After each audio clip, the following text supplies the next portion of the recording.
give kids the tools to learn how to think, not what to think.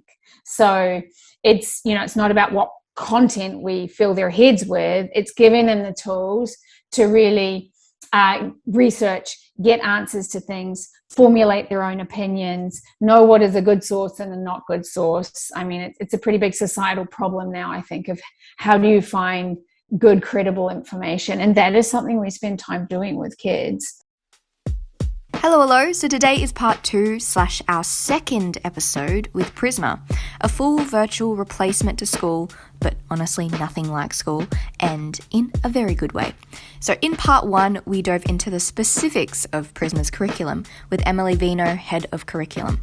But today we're looking at the bigger picture with Prisma's co-founder and CEO, Victoria Ransom. As you've heard in the intro snippet, Prisma is working very, very hard to teach kids 21st century skills, like how to research and think, rather than what to think, which, to be put very lightly, our current school system is just not doing too good a job at it, and is something that I've mentioned a lot in past episodes. Today, we're unpacking everything from leadership, collaboration, curiosity, and how Prisma nurtures that in each kid, to how they select coaches and teachers, their emphasis on one-to-one mentoring, their practical work. Oh my gosh, it just literally goes on. So without further ado, let's jump into it.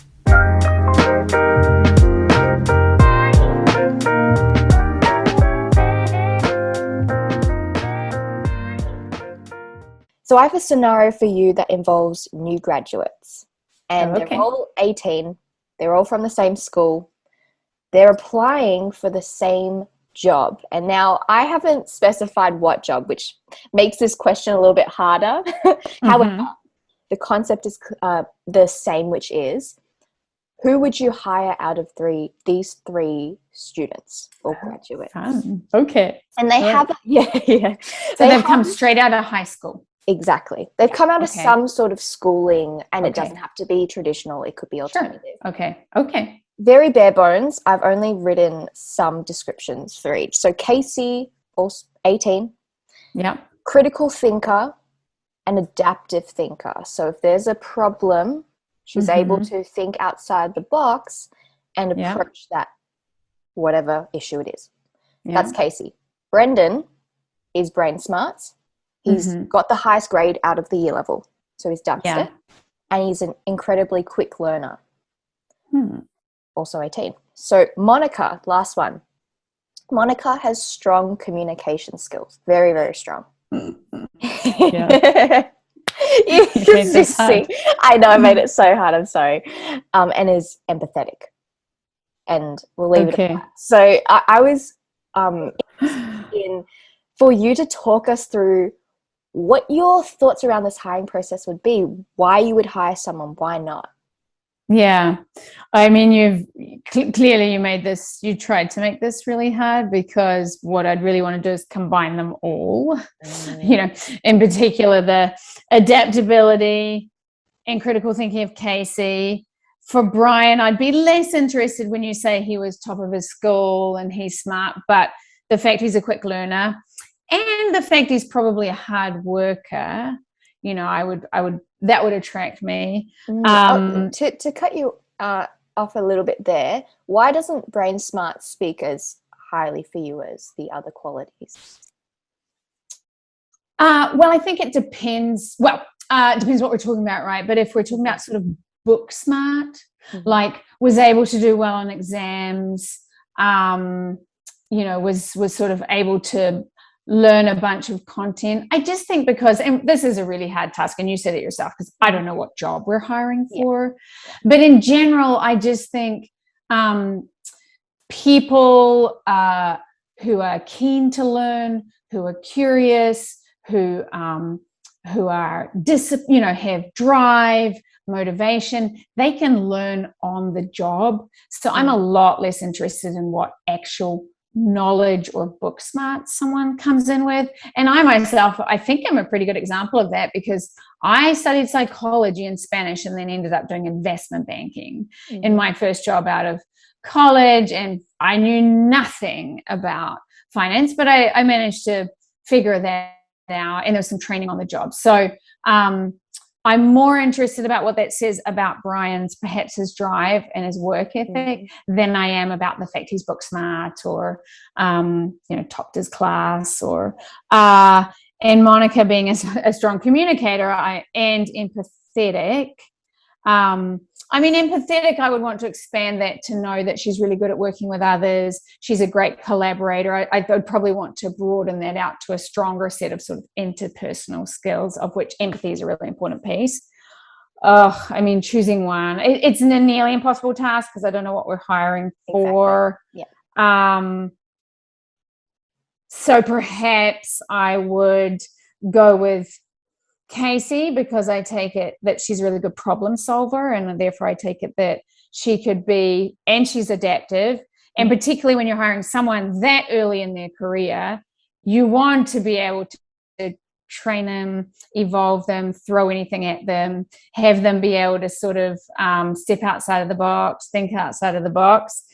So perhaps that's who I'd hire. Yeah. I really wanted to have those strong communication skills from Monica, though, because, as we talk about at Prisma a lot, it doesn't matter how great your ideas are.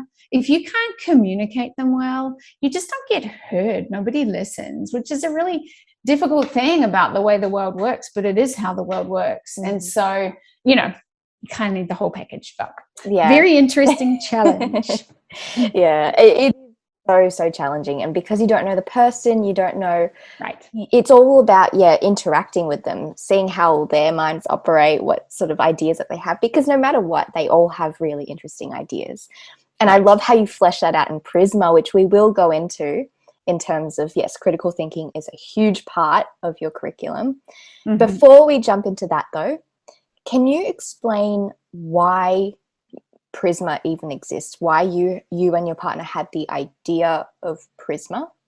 Sure. Yeah. And it's a little bit of a long story, so cut me off if it's too long. But if you'd asked me 20 years ago, would you be starting a new model of education? I would have said, what? It's not like this is something I always imagined I would do. But basically, my husband and I have been entrepreneurs for basically our whole careers. I did that little stint in investment banking, and that was the end of that. And then I've been an entrepreneur since. We sold a company to Google very successfully, and we told ourselves, whatever we do next, we want it to be something that can have a large positive impact on the world. We didn't know that would be education. But around the same time, we were blessed to have 3 wonderful children, not all at the same time. Staggered, right? Different times. Yeah. But we have 3 children. And as the oldest approached school, we really started to question pretty deeply how we wanted to educate her.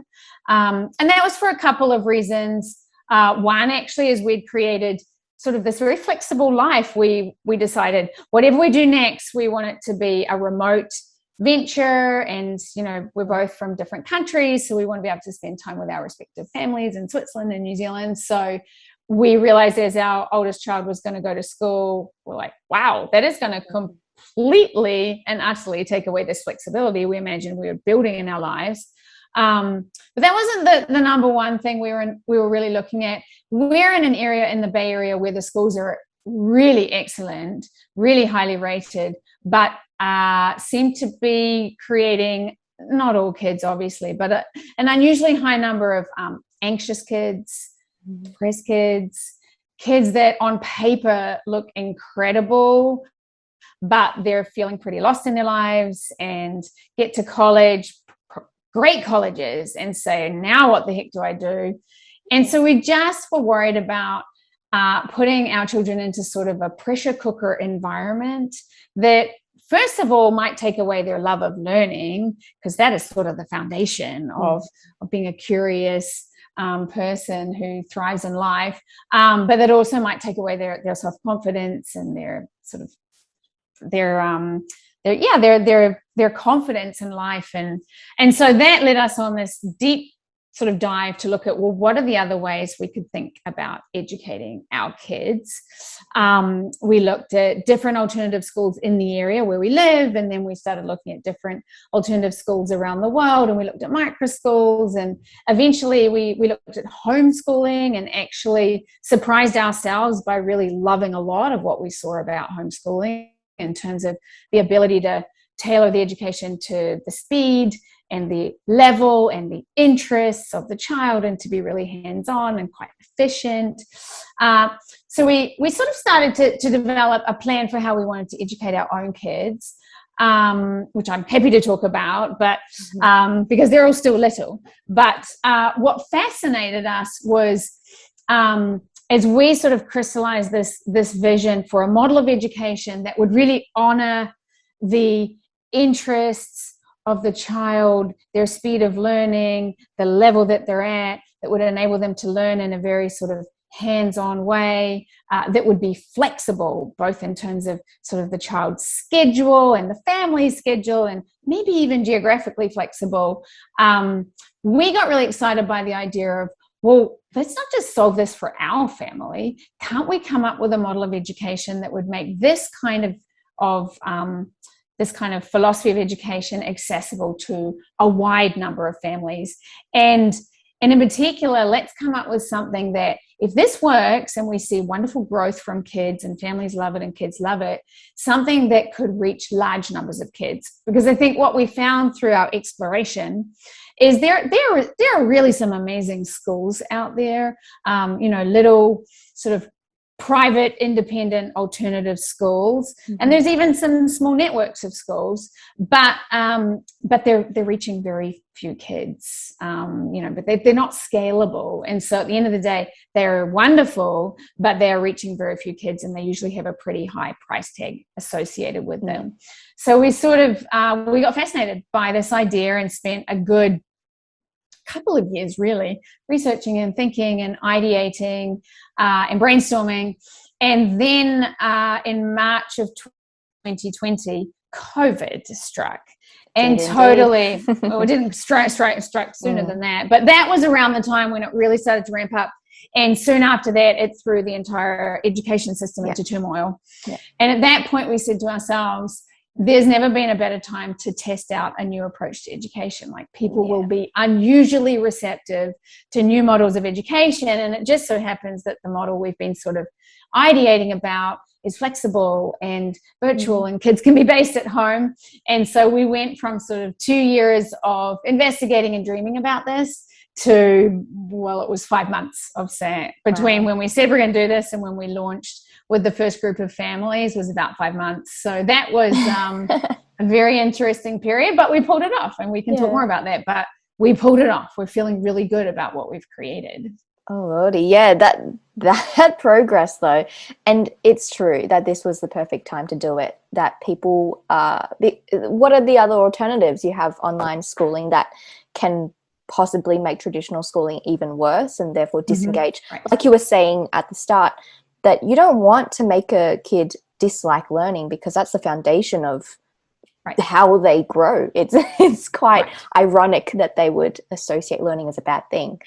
And I really love how Prisma is actually changing that. And currently, I see a few trends in what Prisma is teaching, and there are a few that I've noticed. One of them being leadership. And leadership is something that I noticed you mentioning a lot in the website, as well as other Prisma resources. I'm curious to know what actual leadership is, because, and I ask that because in traditional schooling, it's captains, it's people with badges, it's there's a very specific idea of leadership. But I'm curious as to see what leadership means to you. And sort of how we are enabling kids at Prisma to be leaders. I mean, I think the big question there is sort of, what does leadership mean to me? It is being able to align people around a common goal and bring the best people together to achieve that common goal and motivate people to do their best. So at a high level, that's, if you put me on the spot, that's how I would define leadership.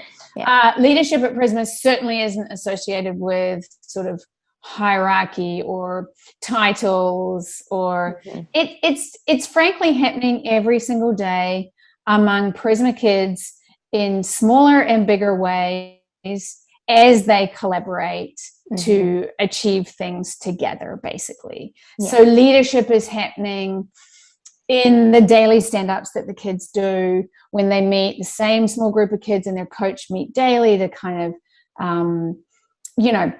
build community and learn from each other and talk about what's happening in the world and different things that they do. I was just in a stand-up the other day, and there was a kid that had really been struggling with something, and another kid kind of brought it up, like, what happened? Why did you kind of melt down? And I think everybody sucked in their breath, like, oh, this is and right immediately another student went in and said, I understood why that happened. I feel like that sometimes too, like empathize. That's leadership. We didn't assign that kid to be a leader, but there was a sort of a tricky moment where another kid was put on the spot, not maliciously at all. And another kid stepped up and empathized and made, everybody feel good. That's leadership. Leadership is happening frequently in our live workshops, where kids are quite often they're in breakout rooms working in small groups to solve problems together. Happy to give specific examples of the kind of things they're doing, but please do, actually. I mean, right now we're doing our uncharted territories theme. So Prisma works in themes, and you may have talked to Emily about that. So kids are learning a bunch of different content and knowledge and skills through the idea of space exploration and deep sea exploration. And one of our workshops, which we always have an ethical decision-making workshop, is this idea of the kids have been told that they come in on the first day, they're like, you have been selected for a groundbreaking space expedition. You're going to be the first group on Earth ever to go to Mars. Here's your responsibilities. And over the course of the weeks, they are being given sort of challenges or conundrums or little ethical challenges that they need to solve. And it starts with, they're told there's one spot left on the shuttle. And you can choose from, there's this wealthy businessman that can join the trip, and he can actually fund the trip with a lot of capital, or there's been an idea that let's just put it out by lottery, so it's truly open to everybody. Different sort of scenarios, and the kids are having to make these decisions in small groups and come up with their plan and justify their plan. And when they do that, some people need to be note takers, and some people need to go off and do some research to figure out how they're going to justify, and other people need to present, and nobody tells them what their roles are. Nobody tells them how they're going to come to a consensus. And so that is leadership right there. The kids have to be exhibiting leadership in order to even get anything done. So I think, a lot of what we're doing, our live workshops and asynchronous work, is kids working together, which requires both leadership and great teamwork and great participation as well, right? And then, we have student-run clubs, and they really are student-run. In fact, our new clubs just kicked off for the year, and one of the mums actually just wrote to us today, and she's like, she was listening in the background. She was like, it was amazing to see I think it was a fourth grader and a fifth grader that had come up with a concept for a new club. They'd recruited others to their club because we have a little club fair, and they were leading the first meeting, and there they were being leaders, leading, and nobody ordained them to do that, but that's leadership. And she was commenting on how unusual it was for her to see kids of that age stepping up in that capacity as leaders. So I guess to summarize that long answer, we do leading by doing, and everybody gets a chance to be a leader, really. And I love the idea that it's not just leadership. Leadership doesn't exist in isolation. As you were saying, it's collaboration, it's teamwork, it's being within the community and being able to lead that way, which makes it all the more effective. Right. And there's a lot of course, there's a lot of opportunities now for Prisma kids to actually, be a leader, because you give them the freedom to do that, which is always exciting. Right. Yeah. And I was really captured by the uncharted territory and the underlying thought that comes from a discovery and those sorts of fun scenarios. So who actually creates those scenarios in the first place and has those ideas that will stimulate the kids' curiosity. Yeah, and that's sort of an important part of our model is we have a dedicated curriculum team that, ideates with our coaches, because the coaches are the ones that know the kids best, and frankly ideates with the whole team, because one of the things that we think is our strength is we have such a diversity of members of our team. On our team we have product developers and we have designers and engineers and teachers, and but we have a curriculum team that's ultimately responsible for coming up with the theme and coming up with the curriculum and the content, and then they iterate with others, and we get lots of feedback from the kids. So something we're doing a lot is asking the kids to weigh in on the theme we've just had and the workshops we've just had, and so we iterate. And it's actually, one thing that struck me as I learned more about education and spoke to more and more teachers. I've by now interviewed so many teachers for coach roles at Prisma, is how much teachers are expected to create their own curriculum. I sort of imagine there was a curriculum and teachers teach it. But so many teachers are both trying to manage a class of 30 kids and all that goes along with that, and all of the sort of other responsibilities of being a teacher, like the paperwork and things, and develop a curriculum, which is just sort of amazing to me. And so, I know many of our coaches have said what a gift it is that we have sort of a dedicated curriculum team that they can collaborate with, that they can weigh in on, that they can adapt, they can adjust materials, absolutely. But that is basically who is coming up with those, or responsible for producing those really fun ideas and materials. Yeah, and I guess in terms of the theory behind it, because in the past interview with Emily, she explained constructivism and more practical hands-on learning. Was that something very intentional from the start? Yeah, it definitely was. We had a number of things from this sort of exploration that my husband Alan and I did initially when we're thinking about our own kids' education.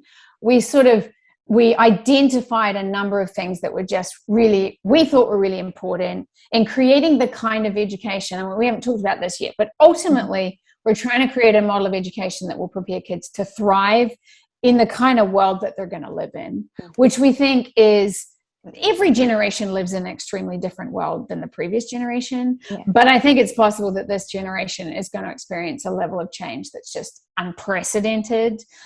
Even if you just look at the job landscape alone and AI and how that's going to impact. I think studies I've read is 65% of kids in elementary school today will work in jobs that are not even yet invented. So,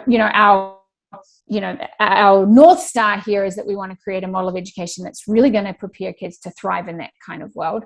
But we developed sort of we call them our curriculum values that we hold dear when we are designing our curriculum and designing our program. And one of those is that we believe that sort of the best learning comes by doing, that's how you really experience and understand. You enjoy it, I think, more as well, but you really experience and understand and internalize things when you're learning by doing. So much of what the kids are doing is learning by doing. Other things in our sort of curriculum values, we have this concept of hard fun. First and foremost, we talked about it before, we want Prisma to be fun. The kids are excited to learn. They want to show up every day, but not easy fun, hard fun, because we think that kids are most excited when what they're doing is fun, but also really challenging, and they're really pushing themselves. Everybody gets excited when they meet a challenge, I think. So this idea of learning through making and doing is really important to us. We feel really strongly about that sort of the deepest learning comes from intrinsic learning. So some kids can get motivated by grades, but if you look at and there's a lot of research behind this, if you really want kids to achieve their best, you've really got to get them to be motivated intrinsically. They want to do it, not because I'm told I have to do it or because I'm afraid I'll get a D or extrinsic motivation. We feel really strongly that learning should not be one size fits all. And by that, we mean it should enable kids to really learn through what interests them. There's so many ways to learn a concept. that, learning to write, for example. You don't have to tell a kid, I want you to write about XYZ. You can give them freedom about what they write about. They will still be learning. You can give some guidelines and constraints. So this idea of allowing kids to learn based on their interests and to learn based on their level and their pace is something we feel really deeply about. And I think it's one of the more problematic things about the traditional education system is this idea that it's a little bit like a conveyor belt, right? Like you're age 10, this is what you need. Therefore, you're in this grade. This is what you need to learn. If you're not really grasping it, sorry, we've sort of got to keep moving on because we've got to get through all of this content. And if you're miles ahead, sorry, you've just got to be a little bit bored. And I totally respect and understand why it happens like that. But I think it just means that you end up with a model where it's suiting so few kids, and a whole bunch of kids are either left behind feeling stupid or feeling bored. So we really work hard to enable kids to move at the pace that they want to move at. And if you are a kid that's operating at a 8th grade level in math and a 4th grade level in writing, great, we'll meet you where you're at. We're not going to just make you do 6th grade level content on everything. Let's see. We believe really strongly in this idea of that learning should be tied to the real world. So much of what we do, and that's where our themes come in, I think, is basically framing the learning in the context of where you would apply this in the real world. And we always try to sort of start with, why should you care about this? How would you ever apply this? Because I think, again, it's so often a problem for kids. They're sitting in class saying, why do I need to do this? Like, when will I ever use this? Particularly, I think, with something like math. And yet we use math in all aspects of our day just to function. But so rarely do we tie it back to that for kids. So, those are, I think I covered. The final one is that we feel really strongly about. We want to give kids the tools to learn how to think, not what to think. So it's not about what content we fill their heads with. It's giving them the tools to really research, get answers to things, formulate their own opinions, know what is a good source and a not good source. I mean, it's a pretty big societal problem now, I think, of how do you find good, credible information. And that is something we spend time doing with kids. But those are sort of we developed quite early on and then refined as we built our team and as we brought on more experienced educators. But those are sort of the things we hold dear as we are developing our program and our curriculum. Wow. And so was this what you identified in your daughter's schooling? These were the things that really stood out to you about what you wanted to fix? Yes, most of them. I can't claim my husband and I thought of all of these. We might have added a couple. But it was these things. And we saw it in some of these alternative schools, but we maybe saw it best in some of the homeschooling families that we spoke to, where you truly can, if you are a homeschooling family, you truly can center the education around what's interesting to the child. If they're getting really excited about something, you can just let them do that all day long and throw the rest of the plan out the window and get back to it tomorrow.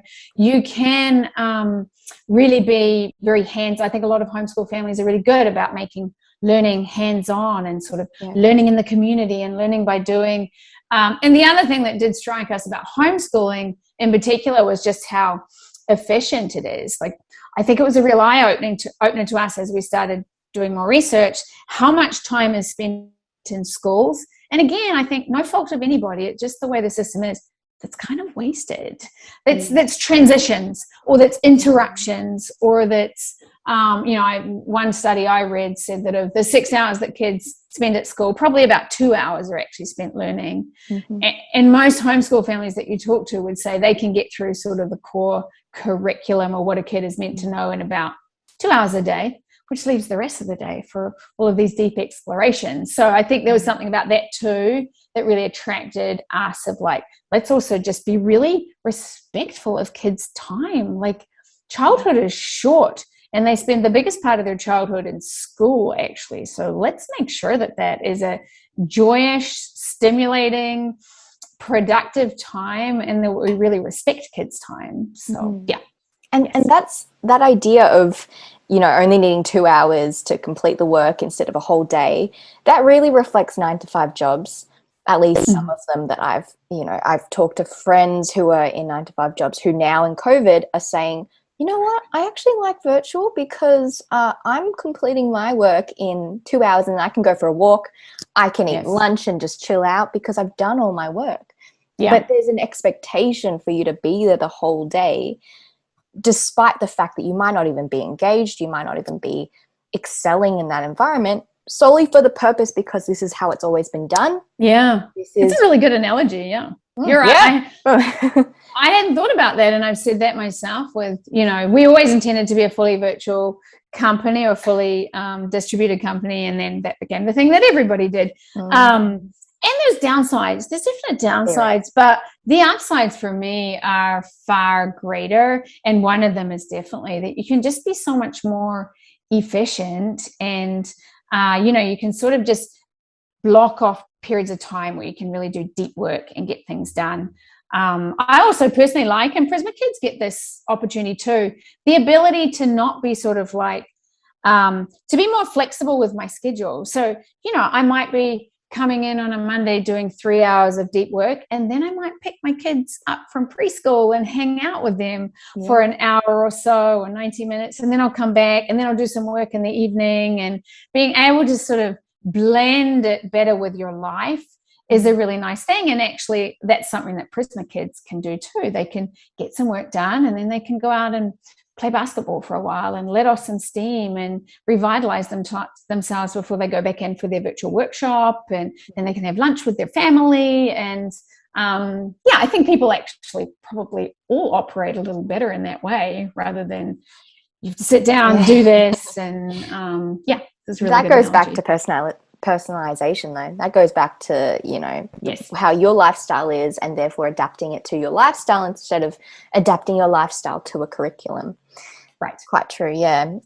But what we were discussing before was the teachers, and I actually want to dive deeper into that in terms of teachers and coaches.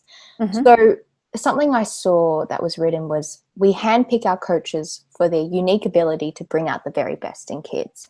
And I latched onto that because I understand the need for great coaches and the need for how they can transform your learning. So how do your coaches actually do that to bring out the best in your kid? Yeah. Great question.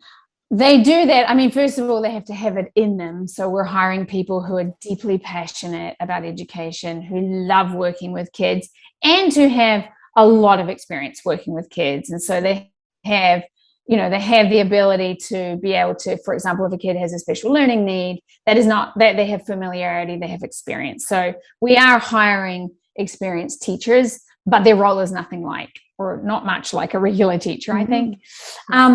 How we do that is, I think, through our mentorship sort of relationship that coaches create with kids. So every Prisma learner is given a mentor coach, and we select them really carefully, who is, and our coaches have no more than 15 kids that they're mentoring.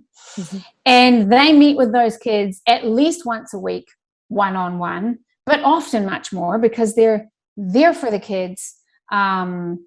Whenever the kids need to reach out, we use Slack, and the learners can communicate with each other, but also with the coaches, and they can reach out to their coach whenever they want to, jump on Zoom or just have a question asked. And then the coaches are also seeing them in the context of the live workshops as well. And the mentor coaches are also the ones who are providing regular iterative feedback on the kids' work. So, it's something that our coaches have said that never have they been able to form relationships and get to know kids as in-depth as they are doing at Prisma.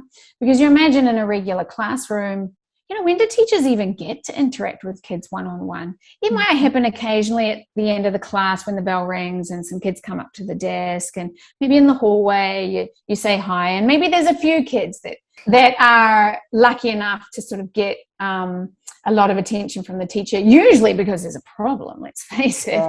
Right. But in this case, all kids get to really form that relationship and be seen by their coach. And because the coach is talking with them a lot, because they're looking at their work and giving them feedback a lot, so we have this really idea of, it's not that a kid finishes a project or finishes an assignment and then the coach looks at it and gives feedback. No, as the kid is working through a project or working through a piece of writing, the coach is looking at that, giving feedback, making suggestions. The kids go back and revise and iterate, so that theoretically by the time they've finished a piece of work, it's really their best work. It's not an A, it's their best work. Because an A is sort of like an artificial construct. It's like, 100%. Do this and go no further. And so in the course of doing that, I think the coaches develop a really good understanding for what a kid is capable of. And sort of, so two kids may be doing the same piece of work, and the coach may say to one, amazing, you've knocked it out of the park, even though it's not nearly as good as what another kid has done. And to that kid, the coach may say, you're on the right track, but I know you can do better, because they really get to know what each kid is capable of. They also just get to know what kids are excited about. All of our coaches will spend time with the kids setting academic goals, or goals in terms of their Prisma work, but also goals outside of Prisma. What other goals do they have in their lives that they're going to work on? And they just build friendships too. I would say all the coaches would say, and all the kids would say their coach is their friend. I mean, an adult friend, and there's obviously a level of respect, but there's trust and mutual sort of enjoyment of each other's company, I think, that develops. So, coming back to your question, I think it comes from the coaches having enough time to spend with the kids and really get to know them, and really get to know what they're capable of, and really get to know what they're excited about. And as Prisma's expanding, as Prisma's going to get more teachers, more coaches on board, I can and can't imagine, because I'm not in your situation, but the amount of people who want to sign up and be a part of it. However, there are specific qualities, I assume, that you look for in coaches, and I'm curious as to know what they are. I mean, we are getting a lot of interest in our role. I think when we first launched Prisma, actually, we put up, I think we were hiring 2 or 3 coaches, and we got 1,400 applications. Wow. So one thing we've learned is there's a lot of teachers out there that are just craving a new approach to education. We do a number of things to sort of screen coaches to try to make sure that they're really a good fit. I mean, we are looking for coaches that, I said a couple of the qualities before, deeply passionate about education. It's it's their life's mission, love working with kids, are really engaging facilitators, because they are facilitating live workshops, are very curious. I don't like to use the word smart, but they're smart. They're intelligent coaches, because we need them to be able to give feedback on a wide range of subjects, and to be able to be just really curious about all different kinds of topics that the kids are delving into. We hire coaches that are really great at giving feedback, so that that's a really important part of their role, and that are just have great working on a team and are very mission driven and those sort of things. To identify this, we put the coaches through quite a process, and I'm quite sure that it's going to, evolve over time as well. But they start with, they apply, and we actually ask them to submit a video. So a 5-minute video, and that's an amazing screening tool, actually. And, just asking some questions about themselves and their vision of education. From there, we do interviews. From there, we have them do a little mini assignment, which involves a few different things, including giving feedback on a real Prisma learner's learning journal to see how the feedback is. We ask them to respond to a few different scenarios of what would you do in this situation, what would you do in that situation. We ask them to actually facilitate a real workshop. So either if it's during the term time when the kids are there, they'll come in and facilitate a real Prisma workshop with our learners. Yeah. If not, sometimes we've been hiring over the summer, so we've asked them to sort of put together their own simulation of a Prisma workshop. And then, of course, references. So, you know, it's quite a process that the coaches go through. It is something, though, I think, as we think about growing, that we're going to have to get really, really, really good at is how do we screen, how do we hire well and train well and support our coaches well?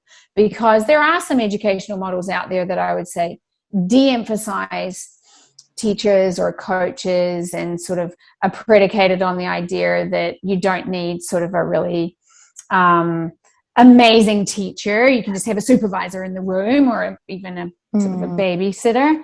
And those models are certainly really scalable. But our experience has been, no, that coach is really, really important. And so we need to, that's part of our growth, will require us to really figure out how we're going to how we're going to be really good at always bringing on great coaches. Yeah. And it really sounds like to me that great coaches are very observant about like what you were saying. So they're building a relationship, but it also requires that they're very in touch with, the students' interests, what they might not explicitly say, I like this or I don't like this, but it's up to the coach to really ask good questions to then map that out. And as they're tracking, you know, the students' progress, as Prisma kids get more, you know, different curriculums and all of that, like there must be a lot of assessments in the way that you do holistic assessments, and they're focused on academic progress. But what I saw was really interesting. It's focused on capabilities and not the retention of facts. Right. But what do you mean by these sorts of assessments that are going on within Prisma? Yeah, that's a great question, because I just said we're not using grades, so that's not the way that we so the assessment it's happening in a few different ways. It is mostly happening through this very in-depth iterative feedback process. So I'll talk more about that. But we are also, we actually have all Prisma learners take a nationally recognized assessment in math and in reading. We have our own writing assessment, which they do when they first join, because it gives us a really good sense of like, okay, this kid is operating, you know, we've got to put them in a really advanced sort of math group, but we need to put them in perhaps a less advanced writing group or reading group. So we use it for that reason, but it's also a way for just us to hold ourselves accountable for like, okay, are our kids, our goal is that they exceed sort of the typical rate of growth in these core subject areas. And in fact, they have done in the assessment that we did with our kids at the end of last year, they grew 153% of expected growth in math and 174% of expected growth in reading, which was awesome. Oh, wow. Do you, like, what do you attribute to that? Obviously there's so much, but was there something in particular that like spoke out to you? Like, oh, it could be that. Good question. I think at least part of it comes down to this foundational, like the kids were excited about learning and therefore they were putting in their best effort and therefore they were seeing great growth. I think part of it was that.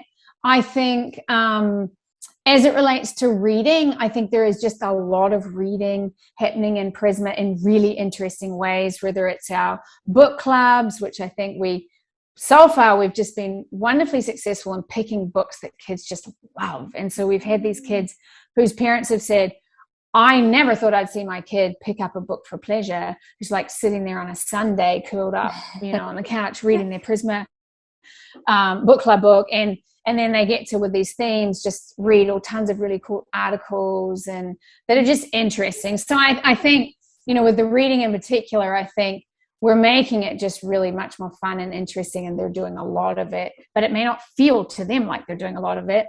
With math, sorry to cut you off, but what sort of book, like what example of a book have you done for the reading club? That's a really good question. They always relate roughly to the theme. The one that comes to mind, but because, you know, it's popping in my head, is when we did our Hidden Histories theme, the kids actually, one of the options was to read the Hamilton play and also watch the show and then sort of tease out the meaning behind it. And but I know the kids have done a couple of series, kind of fantasy series, that have had some really important themes in them that they've teased out. But what's been really neat about that is they've read the first book in the series for our book club, and then they've been dying to read the rest of the series, and they've gone off and read the rest of the series. I'm blanking out on some of the other ones, but I could certainly give you a list that you could post in the notes below if you want. That'd be great. Yeah, sure, I'll make a note of that. So yeah, I mean, I think it's a few things. It's making kids excited about learning so they want to do their best. It is meeting them where they're at. So, you know, some of the kids, let's think about math, for example, that are perhaps a bit behind in math. If they were in the typical school system, they would have just been pushed up to the next grade level. And, you know, if you never really grasp the concepts of third grade, how the heck are you supposed to grasp the concepts of fourth graders? So you just fall further and further behind. Our philosophy is to look, like, where was the last point where this child had really mastered the content and really understood it? Let's put them there. They may be below grade level, that's fine, but they're going to feel successful right off the bat. And then for math, we do use some adaptive apps, and so then they can really move forward. You know, if it turned out that actually that was fairly easy for them, they can quickly move through that. So I think for math, both our ability for kids to be just more efficient in how they're learning math, our ability to meet them where they're at, and the ability to adapt what they're learning to their level as they progress, I think helped with math. So yeah, we were really pleased. But that is one piece of the assessment. The other piece is really just the work that the kids are doing. And Emily probably talked about this, but everything we design may look really fun on the surface, and it is, like, you know, uncharted territories and hidden histories and cities of the future. These are the kind of themes that we do, but they're all very much tied to, we have really clear sort of learning goals for the kids that they're going to get out of the cycle. The outcomes, and some of those are more sort of academic, like we really want kids to learn about ecosystems or whatever it may be, or about budgeting. You know, they're going to develop these math skills through budgeting. Next theme is going to be build a business, and there's going to be some great math learning there. But we also have our that are really important to us, our Prisma outcomes that are sort of holistic and more based on mindsets and skills. And this is, again, what we think is really important to thrive in these kids' futures. Things like thinking like a designer is something that we're constantly trying to sort of instill in the kids, or problem solving, or communication and collaboration, or perseverance. And so with our themes, we will also lay out very clearly, like, this is a theme that's going to be heavy on communication skills. And then within the materials, let's say the project that the kids are working on, and all of our projects are sort of divided into different phases, where the coach would do a little mini, basically, assessment throughout the project, and there'll be some clear outcomes that we've been looking for the kid. We really wanted this child to be demonstrating sort of problem solving skills and deep research, and every project will have different outcomes we're looking for. And so the coaches will be looking, did this child meet these kind of outcomes we were looking for? And then we'll also give like a narrative assessment as well, or a written assessment. Right. I really think they knocked it out of the park. So yeah, we are very much sort of looking for specific outcomes and tracking a kid's meeting those outcomes, but it is through the work of the coaches are doing in terms of the output that the kids are doing in their projects and in their writing missions. It's not through tests that we do to test knowledge, aside from the math assessment that we do. I see. Yeah, because obviously they're always growing. The Prisma kids are always learning, always improving, whether it's through their knowledge or whether it's through their mindset and skills. They're always growing. And so I feel like, tests in that way do a huge injustice, because they're not actually capturing, well, what's your growth? It captures you in that standpoint. It's almost like just a pin drop. and it says you're here, but it doesn't tell you anything about, well, from here to here you have improved this much. And that is a shame. And it's also you know, it's a moment in time, and some kids are, when they take the test, they haven't slept the night before, and other kids are just super nervous about taking tests and they're not good at that. And then the other challenge with tests, I think, is that very particularly because in so many sort of school districts, teachers and schools are being held accountable for test scores, then the teachers have to test the content that will be teach the content that will be on the test. And so teachers may want to sort of go off on a tangent because the kids are showing a ton of interest in this particular area, or a teacher may want to slow down because this set of kids really needs a little more time, but they've got to get through this content because they've got to prepare the kids for the test. And so I think it, you know, it also does a disservice in that respect. Honestly, I've seen so many teachers who, you know, I saw in one class, a kid had a great question, really questioning a maths equation and the formula behind that equation, and asked, well, how can we trust it? You know, how, and, you know, like your face just lit up, Victoria, because that shows a lot of curiosity. It shows a lot of, you know, thinking outside the box, because not everyone will question something that's been so ingrained and said, this works, therefore accept. This kid wouldn't accept. Yeah. However, the teacher had no, you know, in that moment, she had barely any time to really cover it. So she said, I'm sorry, you're just going to have to cover it in your own time. And she told me after, like, I felt so bad, but we have a strict curriculum to meet. If we don't even get them to this assessment, then it will reflect badly on the kid, and they're, you know, it's a feed forward.